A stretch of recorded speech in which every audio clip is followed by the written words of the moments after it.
जिस किसी ने भी क्रिकेट के ये मैचेस देखे होंगे उसे जिंदगी में कभी हार्ट अटैक नहीं आ सकता, क्योंकि ये मैचेस किसी हार्ट अटैक से कम नहीं थे। नंबर 6, साल 2020 में इंडिया और न्यूजीलैंड के बीच एक T20 मैच खेला गया। इस मैच में इंडिया ने पहले बैटिंग करी और 20 ओवर में 5 विकेट्स खोकर 179 रन बना दिए, लेकिन चेस करने आई न्यूजीलैंड ने भी इंडिया के बराबरी स्कोर बनाया, यानी कि 179, और इसके चलते ये मैच टाई हो गया। और अब हमें एक जबरदस्त सुपर ओवर ड्रामा देखने को मिलने वाला था। सुपर ओवर में पहले न्यूजीलैंड बैटिंग करती है और इंडिया के लिए ओवर डालने आते हैं जसप्रीत बुमराह, लेकिन मार्टिन गप्टिल और केन विलियमसन की जोड़ी ने इस सुपर ओवर में 17 रन जड़ दिए, जो कि सुपर ओवर के हिसाब से एक विनिंग टोटल था। इंडिया के लिए सुपर ओवर खेलने आए राहुल और रोहित शर्मा और बॉलिंग डालने के लिए टिम साउदी, और सुपर ओवर की पहली बॉल में रोहित शर्मा को लगभग वापस पवेलियन भेज ही दिया था, क्योंकि रोहित शर्मा 2 रन के लिए भागे, जबकि वहां दूसरा रन था ही नहीं। फील्डर ने थ्रो भी बिल्कुल सही किया, लेकिन कीपर बॉल को पकड़ नहीं पाया, नहीं तो रोहित शर्मा फ्रेम में भी नहीं होते। पहली बॉल में जीवनदान मिलने के बाद रोहित ने अगली बॉल पर सिंगल ले लिया और स्ट्राइक पर आ गए राहुल ने अपनी पहली बॉल पर ही चौका जड़ दिया और फिर सिंगल लेकर वापस रोहित शर्मा को स्ट्राइक पर भेज दिया, और अब चाहिए थे 2 गेंदों में 10 रन, यानी एक भी बॉल छूट जाती तो मैच वहीं खत्म हो जाता। लेकिन रोहित को हिटमैन ऐसे थोड़ी ना कहा जाता है। रोहित ने लास्ट की 2 गेंदों में 2 छक्के जड़ दिए और इंडिया ने सुपर ओवर के साथ इस मैच को भी जीत लिया।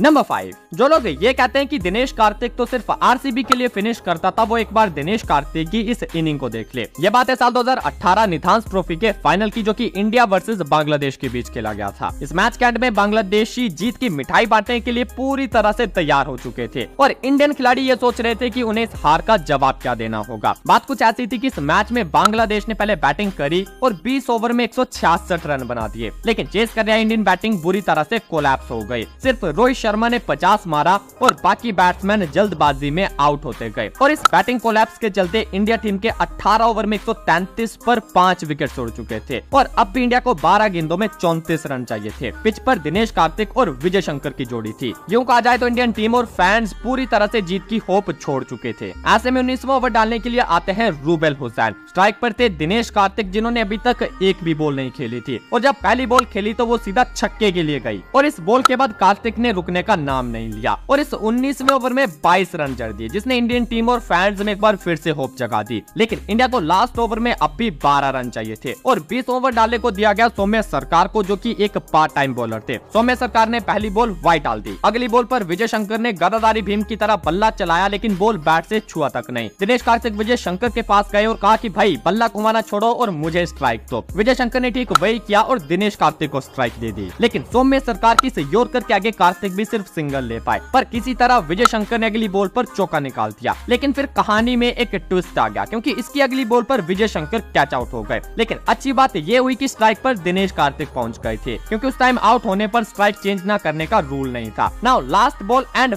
5 रन, जिस पर आता है दिनेश कार्तिक का ये विनिंग 6, और ये सच में दिनेश कार्तिक की भाई साहब एक मैजिकल इनिंग थी।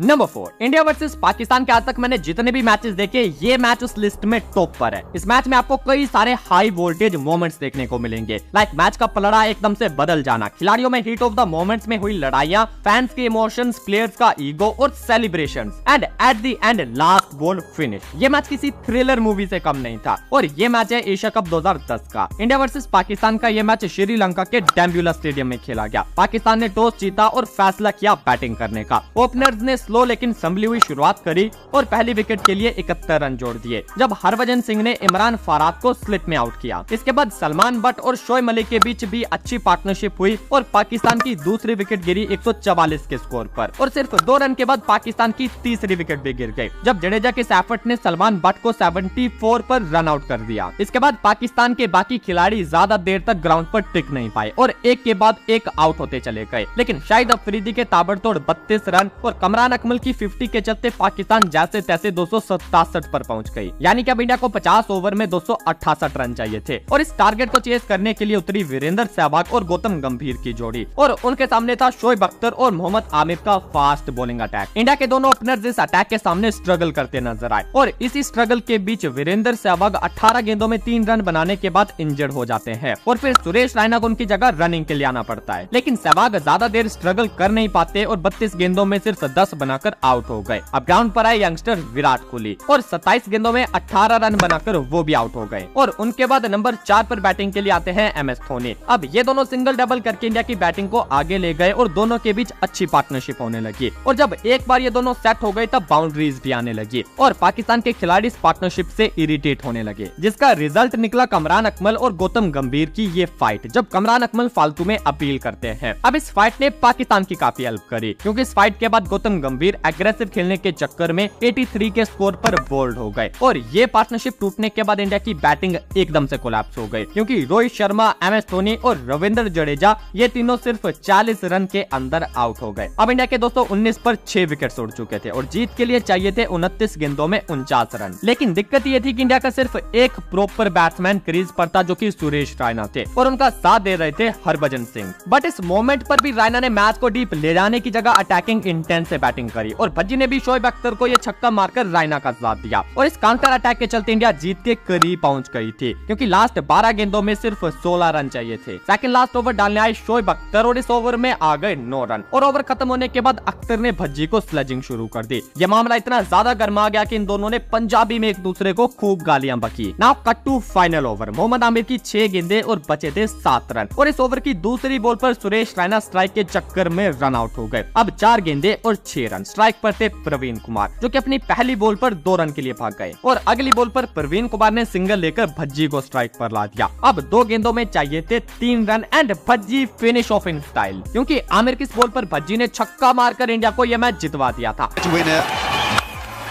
And there it is! Harbhajan Singh has done it for India.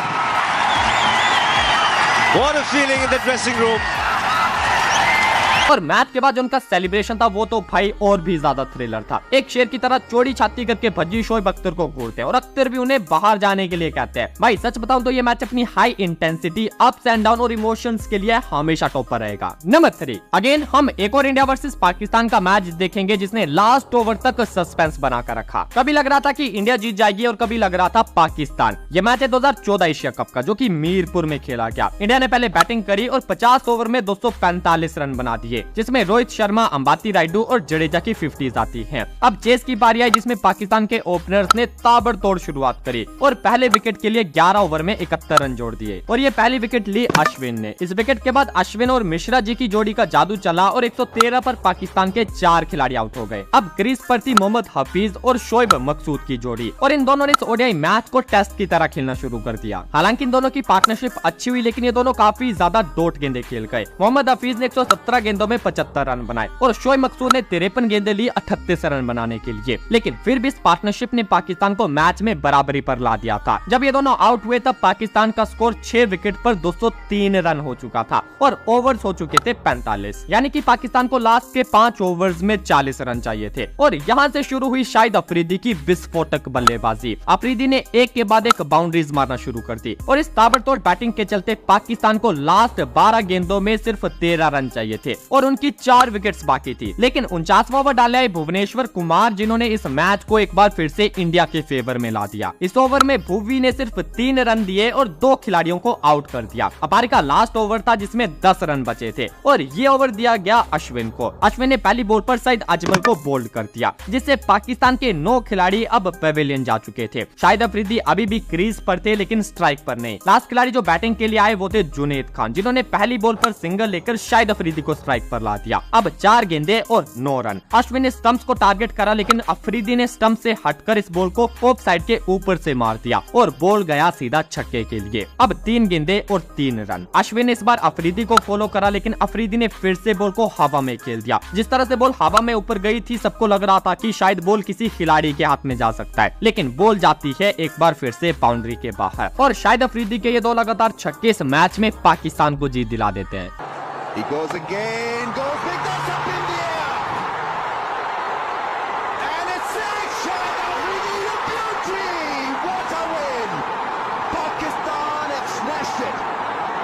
Number 2, ये एक ऐसा मैच था जिसने हर एक क्रिकेट फैन को इमोशनल कर दिया था। भले आप किसी भी टीम को फॉलो करते होंगे, लेकिन ये मैच आपके अंदर भी एक इमोशन को ट्रिगर जरूर करेगा। 2015 वर्ल्ड कप का first semifinal, New Zealand versus south Africa. South Africa पहले बैटिंग करती है पर शुरुआत अच्छी नहीं रहती, लेकिन फैफ और कैप्टन डिविलियर्स के बीच हुई 100 रन की पार्टनरशिप स्कोर को काफी आगे ले गई। लेकिन बीच में बारिश शुरू हो गई, जिसकी वजह से 50 ओवर का ये मैच 43 ओवर्स का कर दिया गया और एंड में डेविड मिलर के 18 गेंदों में 49 रन ने साउथ अफ्रीका का स्कोर 43 ओवर में 281 पहुंचा दिया। अब क्योंकि साउथ अफ्रीका के डेथ ओवर्स कट गए थे, तो डकवर्थ लुइस के अकॉर्डिंग साउथ अफ्रीका के स्कोर में एक्स्ट्रा रन ऐड किए गए और न्यूजीलैंड को 43 ओवर्स में अब 281 की जगह 298 रन का टारगेट चेज करना था। इस रन चेज की शुरुआत ब्रैंडन मैकलम ने बेसबॉल तरीके से करी और सिर्फ 6 ओवर में पहली विकेट के लिए 71 रन की पार्टनरशिप कर दी। पहली विकेट मैकलम की गिरी, जिन्होंने सिर्फ 26 गेंदों में 59 रन बना दिए थे। मैकलम के बाद विलियमसन भी सिर्फ 6 रन बनाकर आउट हो जाते हैं। फिर इसके बाद मार्टिन गप्टिल और रॉस टेलर के बीच एक छोटी सी साझेदारी हुई, लेकिन ये दोनों भी एक साथ आउट हो गए और न्यूजीलैंड का स्कोर 149 पर 4 विकेट्स हो गया। बट फिर यहाँ से हुई कोरी एंडरसन और ग्रांट एलियट के बीच 100 रनों की पार्टनरशिप, जो कि न्यूजीलैंड को इस मैच में आगे ले गई। और जब कोरी एंडरसन आउट हुए, तब न्यूजीलैंड का स्कोर हो चुका था 38 ओवर में 252। Now cut to final over. New Zealand को चाहिए थे 6 गेंदों में 12 रन। ओवर था डेल स्टेन का और बैटिंग पर थे ग्रांट एलियट और डैनियल विटोरी। अब इस लास्ट ओवर से पहले इस मैच में कुछ ऐसी गलतियां हुई जिसकी वजह से साउथ अफ्रीका इस जीते हुए मैच में पिछड़ गई। पहली गलती कोरी एंडरसन का रन आउट, जो कि एबी डिविलियर्स ने मिस कर दिया। 32वें ओवर में ग्रांट एलियट के शॉट पर कोरी एंडरसन रन के लिए भाग गए, लेकिन बॉल फील्डर के हाथ में था और कोरी एंडरसन को आधी पिच से वापस जाना पड़ा। फील्डर ने परफेक्टली थ्रो किया, लेकिन एबी डिविलियर्स बॉल पिक नहीं कर पाते और बिना बॉल के स्टंप्स उड़ा देते हैं और इस मोमेंट पर कोरी एंडरसन सिर्फ 33 के स्कोर पर थे और जब एंडरसन आउट हुए तब उनका स्कोर था 58। सेकंड मिस्टेक है ग्रांट एलियट का मिस्ड रन आउट। जब 40वें ओवर में एलियट 2 रन के लिए भागे तो विकेट कीपर क्विंटन डिकॉक से ये रन आउट मिस हो गया। अब तीसरी और सबसे बड़ी गलती ग्रांट एलियट का ये कैच, जब 7 गेंदों में 14 रन चाहिए थे और इस आसान से कैच को 2 खिलाड़ियों ने पकड़ने की कोशिश करी, लेकिन पकड़ कोई नहीं पाया। अब इन गलतियों का नुकसान ये हुआ कि न्यूजीलैंड इस मैच को जीत गई। सेकंड लास्ट बॉल पर ग्रांट एलियट ने यह छक्का मारकर न्यूजीलैंड को फाइनल में पहुंचा दिया।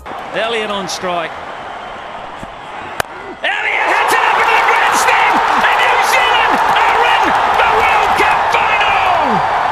Grant Elliott, Superman. बट हारने के बाद जिस तरह ग्राउंड में साउथ अफ्रीकन खिलाड़ियों के इमोशंस बाहर आए थे, उसने हर क्रिकेट फैन को इमोशनल कर दिया था। नंबर 1, अक्सर MS धोनी, हार्दिक पांड्या और एबी डिविलियर्स जैसे खिलाड़ियों को बेस्ट फिनिशर कहा जाता है, लेकिन देखा जाए तो असली मायने में क्रिकेट हिस्ट्री का बेस्ट फिनिशर विराट कोहली है। अगर विश्वास नहीं होता तो इस वीडियो में जाकर देख लो। कोहली ने ऐसे ऐसे मैचेस फिनिश किए हैं जो कि शुरुआत में टोटली वन साइडेड लग रहे थे। And subscribe.